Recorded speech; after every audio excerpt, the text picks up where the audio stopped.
Boa noite, queridos irmãos. Alegria poder compartilhar a palavra de Deus com vocês. Você que está também nos ouvindo e participando do culto desta noite, em sua casa ou em qualquer lugar do Brasil e do mundo. E a todos que estejam nos visitando ou aqui no templo, ou nos visitando online, também sejam bem-vindos. Irmãos queridos, Efésios capítulo 4. O versículo que eu vou ler é o versículo de número 32. Estamos fazendo aqui uma adaptação ao tema geral da convenção, que é buscando a paz com misericórdia.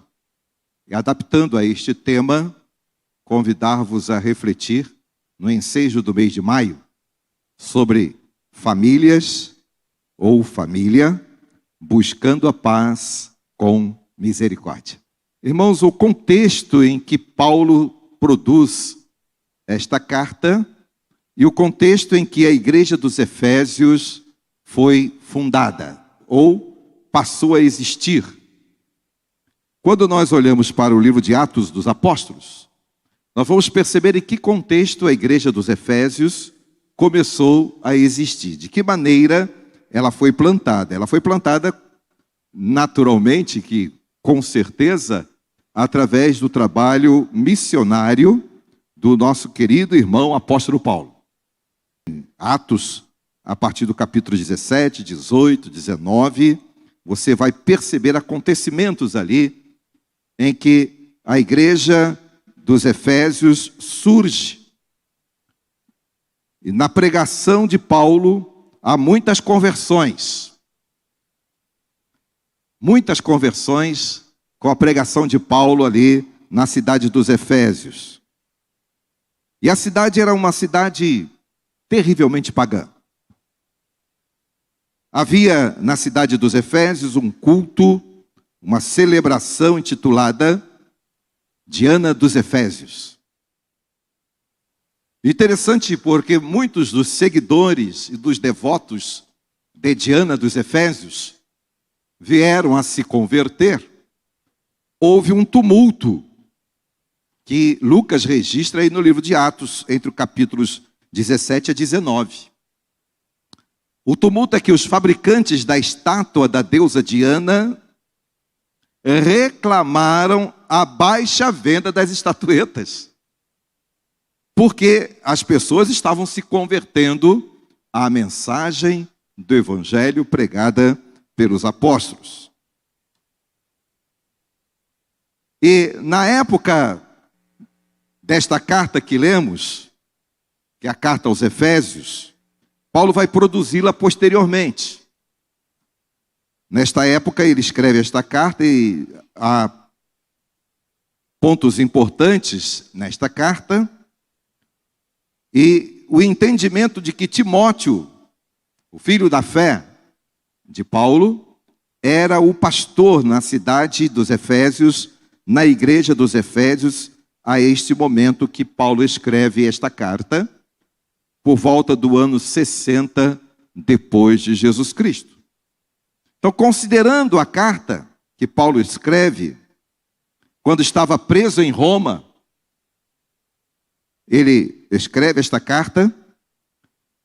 Temas importantes são tratados aqui nesta carta pelo apóstolo Paulo, conduzindo a igreja ao entendimento da sua vida cristã em Jesus. Paulo está conduzindo a igreja neste entendimento. O apóstolo Paulo, irmãos, ele conduz na carta os seguintes entendimentos. Nos capítulos 1 a 3, ele vai falar de princípios relativos aos feitos de Deus. Ou seja, assim como Deus salvara e transformara a vida de homens e mulheres devotas à deusa Diana, assim como Deus fizera maravilhas por onde Paulo passou na sua pregação do evangelho, salvando vidas, assim como a igreja primitiva pôde perceber a ação de Deus, Paulo está trazendo à memória dos nossos irmãos da cidade dos Efésios relatos importantes sobre os feitos de Deus, o capítulo 1 a 3. Nos capítulos 4 a 5, Paulo trata de princípios importantes para que a igreja pudesse observar durante a sua existência no mundo. Princípio que não apenas aprendesse, não apenas conhecesse, mas era necessário ser observado durante a sua existência no mundo. E o capítulo de número 6, Paulo, ele vai tratar da luta diária, constante, que as famílias cristãs e a igreja cristã enfrenta diante dos desafios do seu tempo. Então, queridos, fica claro que Paulo enfatiza que todos estes acontecimentos narrados por ele na carta aos Efésios são princípios possíveis de ser observado. Mas ele enfatiza em que circunstância ou de que forma os princípios ditos por ele, recebidos do Espírito Santo para que ele pudesse dizer à igreja, de que forma eles poderiam ser observados? Desde que a vida daquela igreja, dos membros daquela igreja, dos irmãos daquela igreja, estivesse em Cristo.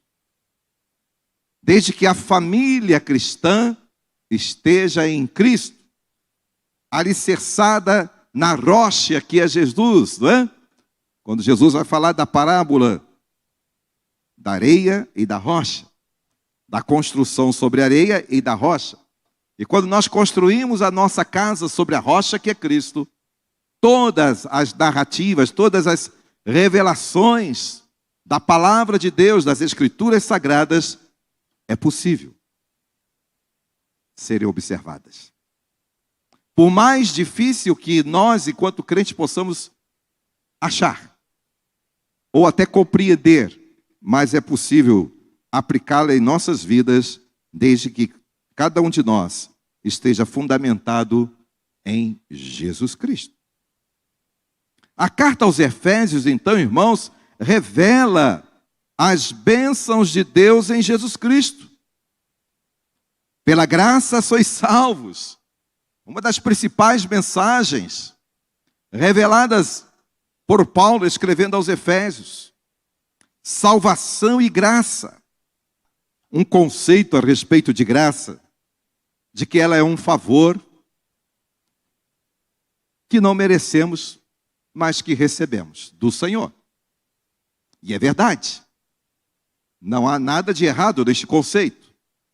Mas, além de ser uma dádiva divina, nós aprendemos que a graça também é a capacitação da família cristã para que ela possa buscar o seu aperfeiçoamento cristão e viver os tempos dos seus desafios.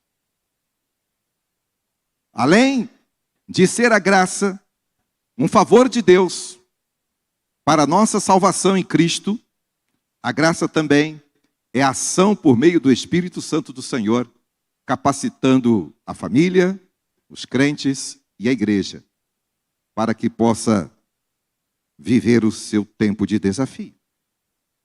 Agora voltando para o capítulo 4, que é o capítulo que estamos focados nesta noite, onde está exatamente o versículo de número 32, que é o versículo-chave que destacamos para este momento. O capítulo 4 está dividido em 3 momentos aqui. O primeiro momento, dos versos 1 até o versículo 16, Paulo fala de unidade. De unidade. E ele faz menção sobre a compreensão desta unidade, colocando como exemplo o corpo. O corpo. Em que diz que nós somos um corpo, nós, que temos os nossos membros do corpo, mas que somos um só. Paulo traz esta figura para dentro da igreja, dizendo que a igreja é o corpo de Cristo. E de que Ele é o Senhor da igreja. E é Ele que capacita cada membro deste corpo. É Ele que chama e organiza os membros deste corpo para que este corpo possa trabalhar em unidade. Aplicando a família, irmãos, nós podemos perceber que este também é o desejo de Deus para a família. Onde há um cabeça, o chefe, aquela que a ajuda, a esposa e os filhos.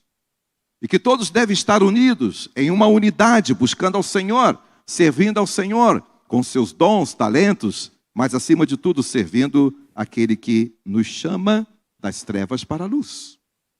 A unidade. Os versículos 17 a 31, Paulo vai tratar com os irmãos dos Efésios, do capítulo 4, como deve agir o crente. De que maneira a família cristã deve agir?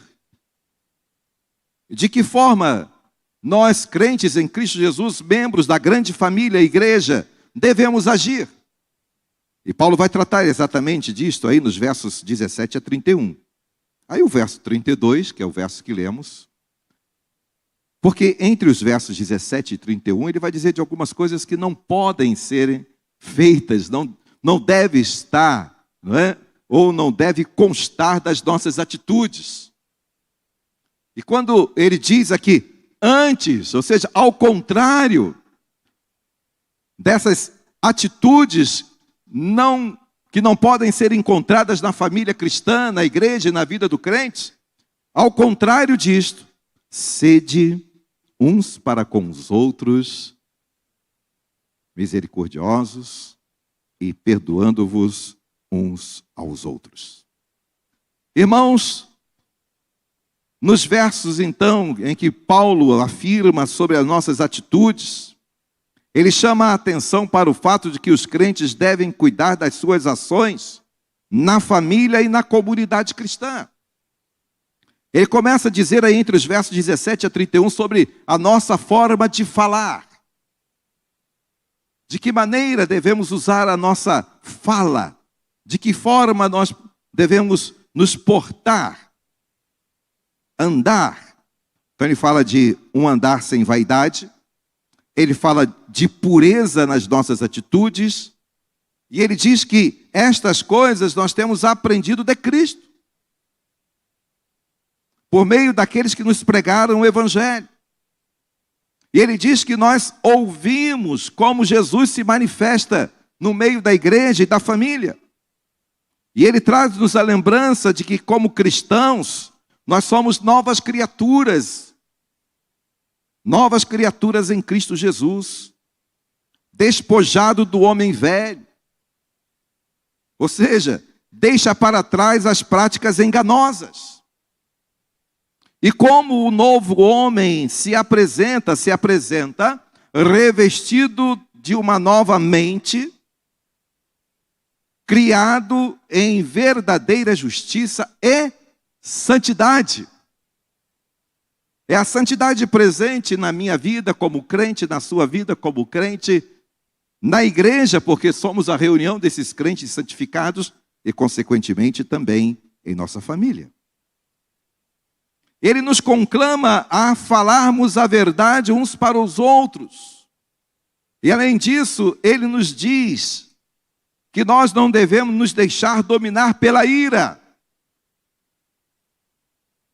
Porque a ira traz, sem dúvida, descontrole para as nossas emoções e para os nossos relacionamentos. E quando ele diz que não devemos deixar-nos ser guiados ou dominados pela ira, ele diz que precisa ser assim para que o diabo não tenha lugar. Aí ele vai dizer do nosso trabalho, não é? Que é importante trabalhar. E o fruto do nosso trabalho precisa ser empregado para o sustento da causa do Senhor e para ajudar uns aos outros. Ele fala de que nossa fala, nossa maneira de dizer as coisas precisa ser para edificação das pessoas, para que dê graça aos que ouvem. Aí ele enfatiza também que nós não devemos entristecer o Espírito Santo, porque nele estamos selados para a redenção. Então nossas atitudes não podem ser de tal forma que venha entristecer o Espírito Santo do Senhor, enquanto família, enquanto crente, enquanto igreja. Aí ele termina, não é? Esses 17 a 31, dizendo: tirai de vós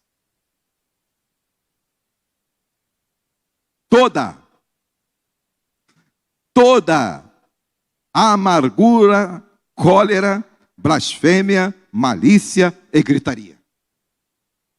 Então, para que haja paz com misericórdia no seio da família, Paulo vai tratar desses assuntos aqui, irmãos, dando direção para que nós possamos viver em paz e com misericórdia no seio da família e no seio da igreja. Queridos, diante da busca da paz do Senhor, vale a pena reforçar o que Jesus ensinou-nos. Jesus nos ensinou que os crentes, as famílias e a igreja bem-aventurada ou bem-aventuradas promovem a paz. A igreja, crente e família bem-aventurados promovem a paz. Mateus 5, verso 9. Bem-aventurado os pacificadores. Ou seja, bem-aventurado os que promovem a paz, porque eles serão chamados filhos de Deus. Então, os que promovem a paz são filhos de Deus. E Jesus diz: deixa-vos a paz. A minha paz é diferente da paz que o mundo conhece. E Romanos capítulo 12, verso 18 diz assim: naquilo que for possível, o que depender de você, o que depender da esposa, o que depender do esposo crente, a esposa crente, o que depender dos pais crentes e dos filhos crentes, o que depender do crente na igreja, membro da igreja, o que depender de mim, tenha ou tende paz com todos os homens. Todo o esforço para que haja paz no seio da igreja, para que haja paz no seio da família. E se estivermos em paz, vamos sem dúvida divulgar esta paz e promover esta paz, como Jesus diz lá em Mateus. Então, irmãos, o versículo de número 32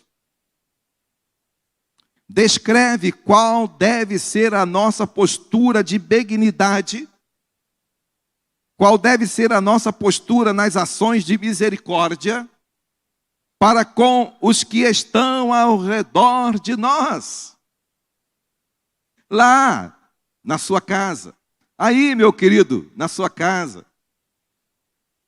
Na minha casa. Na nossa família. Na igreja, a grande família do Senhor. Nós precisamos, não é? Desta postura de benignidade, de ações de misericórdia ao redor, para aquelas pessoas que estão ao redor de nós. Nós somos convocados então no texto, irmãos, a receber e liberar perdão para com todos, para com o próximo. Pois foi assim que o Senhor nos ensinou, e é assim que Ele fez também conosco. Olha aí, Mateus 6,12.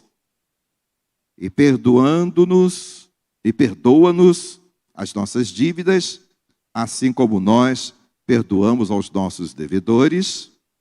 E Colossenses 3,13, suportando-vos uns aos outros e perdoando-vos uns aos outros, e se alguém tiver queixa contra o outro, assim como o Pai vos perdoou, assim fazei vós também.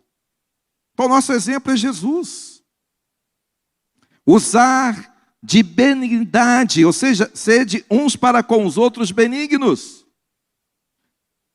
Esta expressão de Paulo aqui lembra-nos as características do fruto do Espírito que ele mesmo, Paulo, escreve em Gálatas 5:22. Mas o fruto do Espírito é amor, gozo, paz, longanimidade, benignidade, bondade, fé, mansidão e temperança. Então, estas características, entre elas a benignidade, já está presente na minha vida, irmão. Na sua vida, irmão. Porque o Espírito do Senhor está em você, salvo em Cristo Jesus. E quer produzir o fruto da salvação. E o fruto da salvação tem como características, não é? A fé, o amor, o gozo, a paz, a longanimidade, a benignidade, a mansidão e a temperança. E usar de misericórdia. Ou seja, sede uns para com os outros misericordiosos, ou seja, com ações de misericórdia. Olha aí, Mateus 5, versos 7 e 9. Ainda nas bem-aventuranças. Bem-aventurados os misericordiosos, porque eles alcançarão misericórdia. Bem-aventurados os pacificadores. Bem-aventurados os misericordiosos. Então, promover a paz com misericórdia, buscar e promover a paz com misericórdia é possível. Se as nossas vidas estiverem em Jesus. Sobre Jesus. Tendo Jesus como base. E quando dizemos Jesus, lembramos de João, que escreve que ele é o Logo que se fez carne e habitou entre nós, ou seja, é a palavra encarnada no nosso meio. Portanto, queridos, concluindo, como igreja e como família cristã, precisamos ser dedicados a esta obra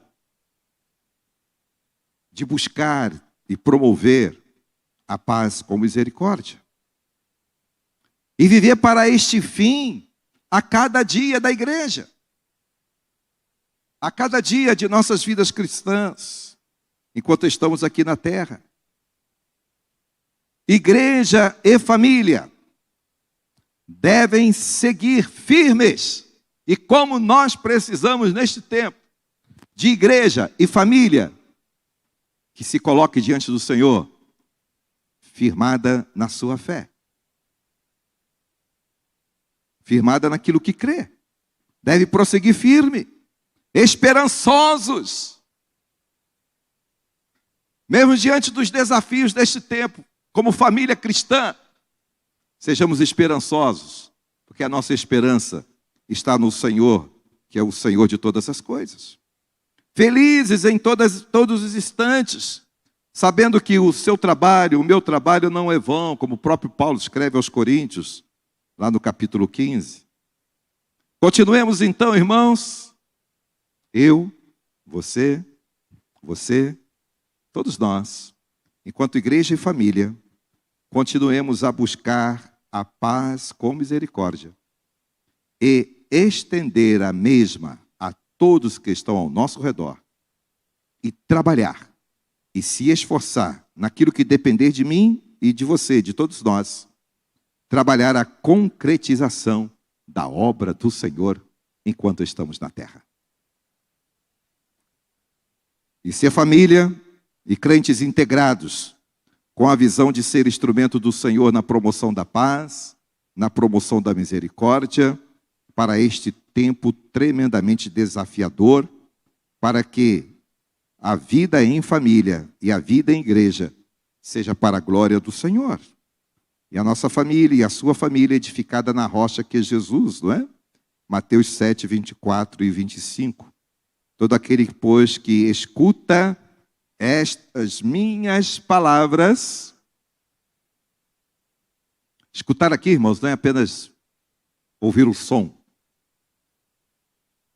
daquilo que é lido, ou propagado, ou proclamado. Escutar aqui é obedecer, colocar em prática.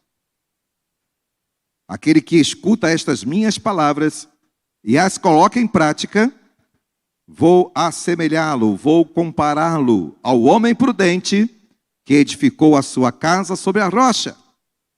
E desceu a chuva. E quanta chuva nesse tempo, irmão?